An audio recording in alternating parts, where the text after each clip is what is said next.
Hindi natin maintindihan, humihinto yung ano, humihinto yung recording.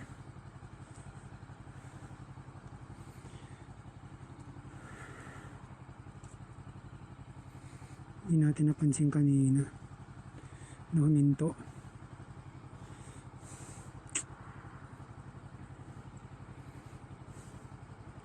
So let's see kung hihinto to. Ayan, nagre-record pa naman.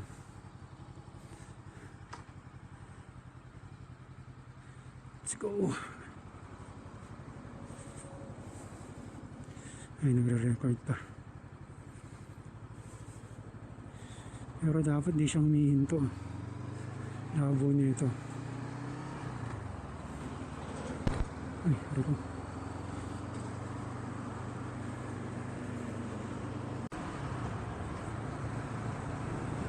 So ngayon tinitesting kasi natin yung X3 natin for single lens mode.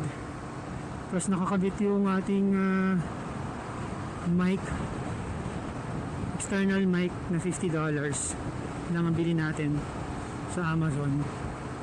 So kanina ginawa na natin siya pero for whatever reason biglang pumusang huminto yung recording. So walang na-record yung buong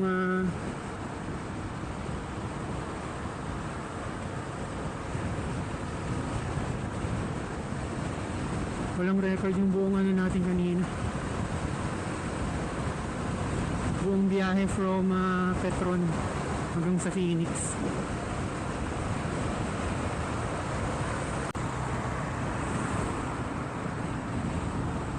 Ayan, nagre-record pa rin naman.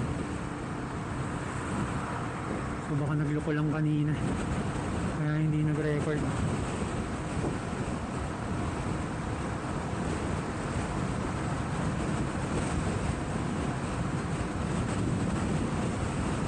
Baka ano, tagal na kasi natin hindi nagagamit yung X3 natin eh. Kulang sa practice.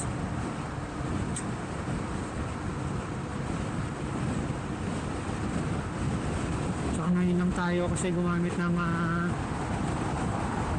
single lens mode.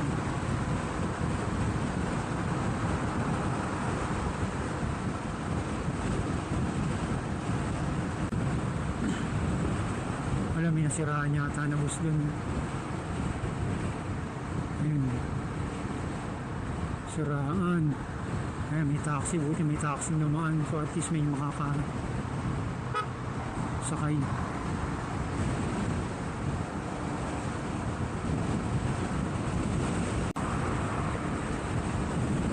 So kanina yung sinasabi ko, may kinikwento kasi ako kanina. Hindi naman pala na-capture. Ayan na, namatay na. Ay, wala ko, namatay na. Yung kinikwento ko kanina regarding dun sa pagpunta ko kanina ng NLEX, bigla kasing umulan. So hindi na natin tuloy yung pag-video natin. So supposedly dapat hanggang Shell tayo sa may Bulacan Lugaw ride dapat tayo ngayon eh. Pero dahil umulan, tumigil tayo sa Shell.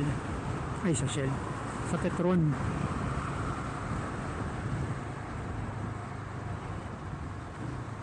Tumigil tayo kasi syempre yung ano natin, external mic natin nakakabit.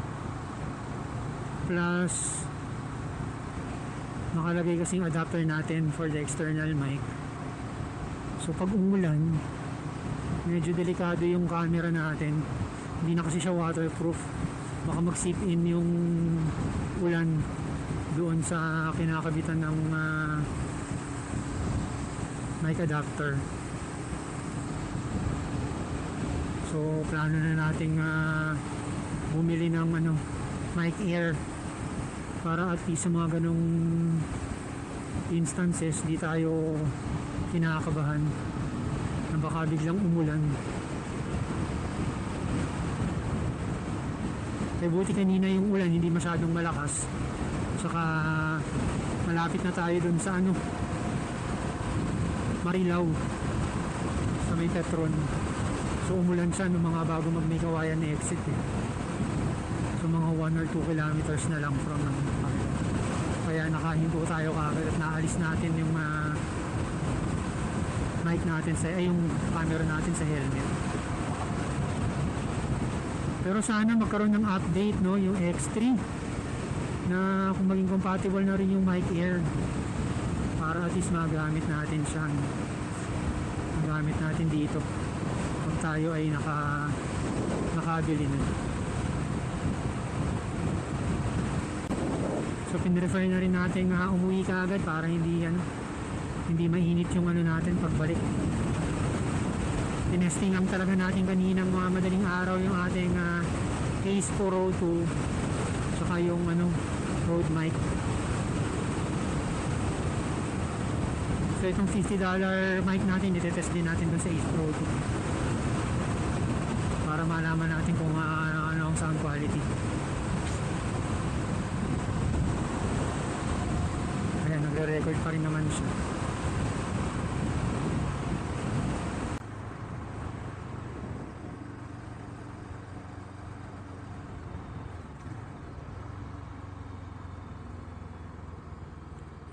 Parang mabagal sila.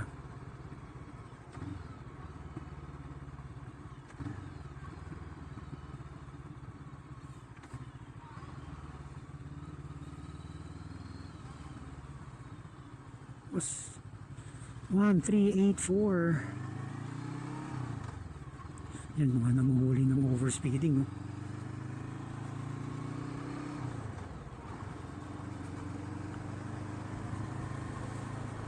So may namuhuli ng overspeeding dito sa Skyway, kaya ingat kayo.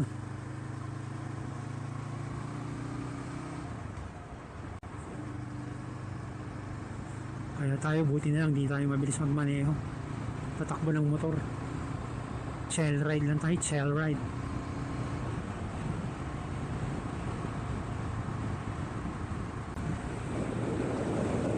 So far so good naman yung ating pagre-record. Basta blinking red, nagre-record pa siya. Yun lang yung ating palatandaan. So at least pag maganda ang quality nito for single lens mode, marami na medyo pag kunyari nag long ride tayo, marami na tayong options to use. Kasi hindi naman masyadong marami yung batteries natin sa mga camera natin. Actually itong X3 natin na may pinakamaraming battery, 3 yung battery natin. Naiengganyo tayong bumili ng X5 para sa night ride, pero hindi na siguro. Pag nagkaroon na lang tayo ng extra money.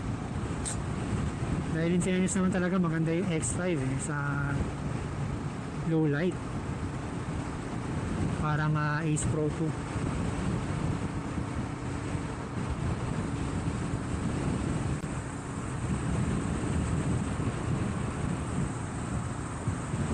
Cute na ito man. Espresso ba? Espresso nakasetup na pang camping, diba? So ang car camping walang pinitigil, walang pinipiling sasakyan yan. Basta meron kang passion sa pagka-camping, hindi naman kailangan na SUV or pick-up ang sasakyan. Basta kasya yung gamit mo dun sa sasakyan, goods ka na for car camping. And speaking of car camping, hopefully makapag car camping na tayo makatapos nating mag-ODAX sa December 7. So meron na lang tayong isa pang week para makapag-train for ODAX next week.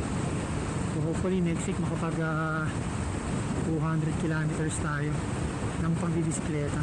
210.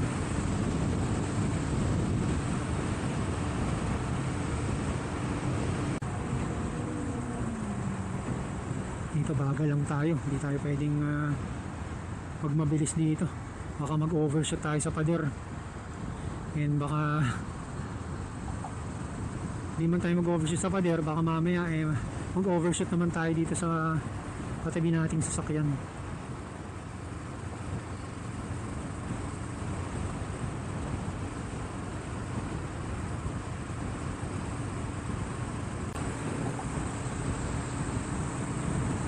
Ganda ng takbuhan natin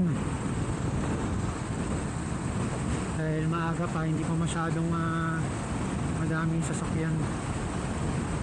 Mahirap din kasi kapag hindi naman tayo masyadong biyasang-biyasa sa pagmumotor.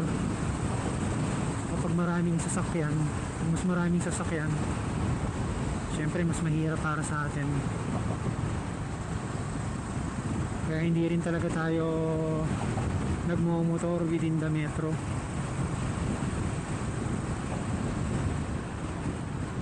Kasi ayaw nating makakasabay yung mga kamote sa kalsada. So ito na yung zigzag part dito sa may Skyway.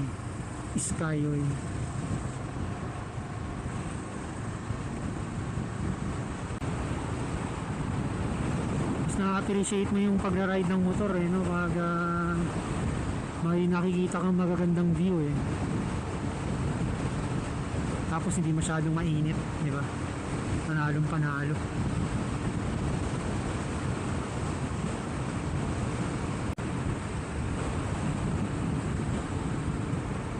Mukha na mga abot yung ating battery at least hanggang sukat exit.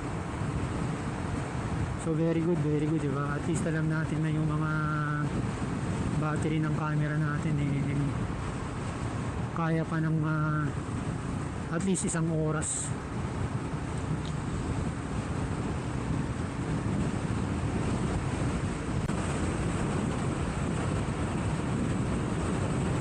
Dito na tayo sa may EDSA Magallanes.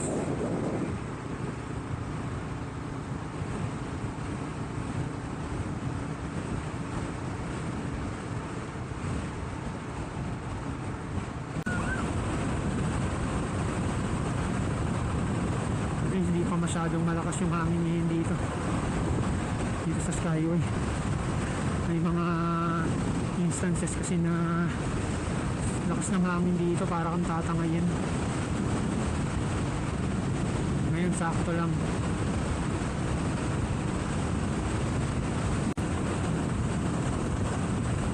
So nandito na tayo sa may naiaks yung entry ng airport.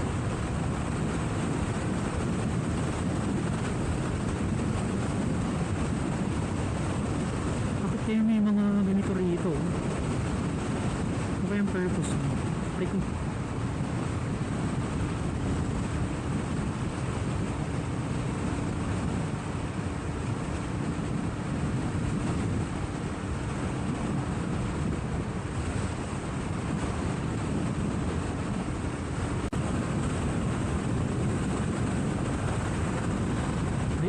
sabay din tayo ng mga motor. Ang bilis ni Kuya takbo niya siguro 110, 120. Takbo natin 90 makakarurot si Kuya.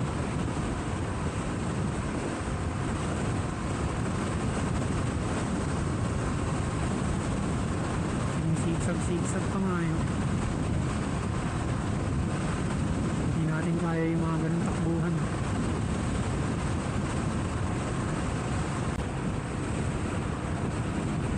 Sobrang satisfied na rin tayo dito sa nabili nating big bike.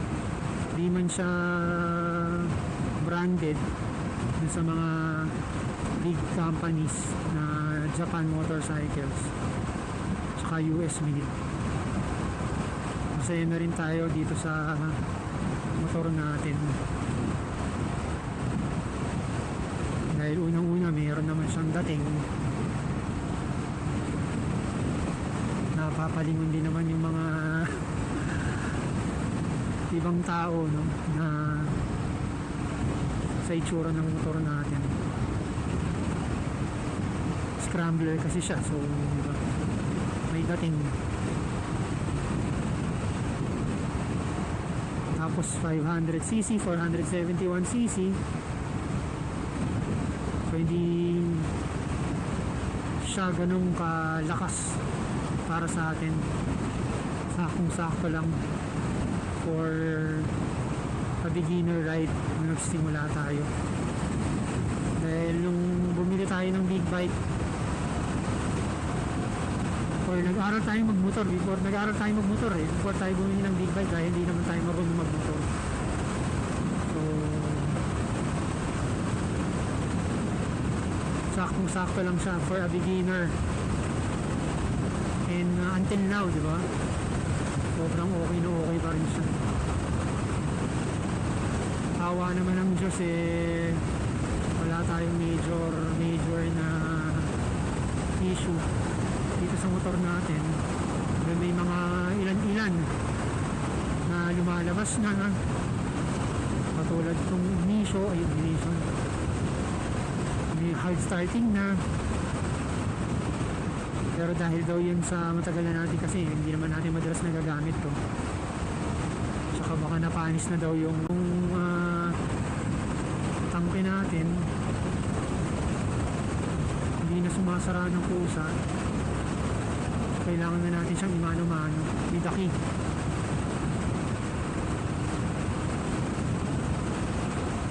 para masara natin. And then kanina kapag hinahay natin yung ilaw, ayaw mag-high. Pag hinahay natin, namamatay. Ito, may sports bike na parating. May Ducati pala. Ducati na touring.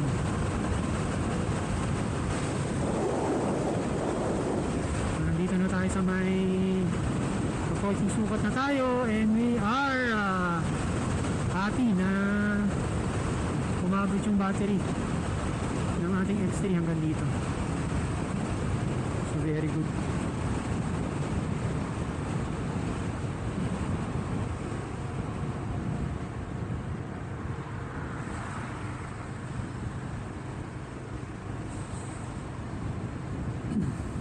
Tingin ko abot pa to hanggang sa bahay. So with this, dito na po natin tatapusin ang ating vlog for today. Hopefully maganda yung kalabasan ng ating video using the single lens mode ng X3. Plus yung audio natin sana maganda. Dahil matagal-tagal natin hindi nagamit tong mic na to.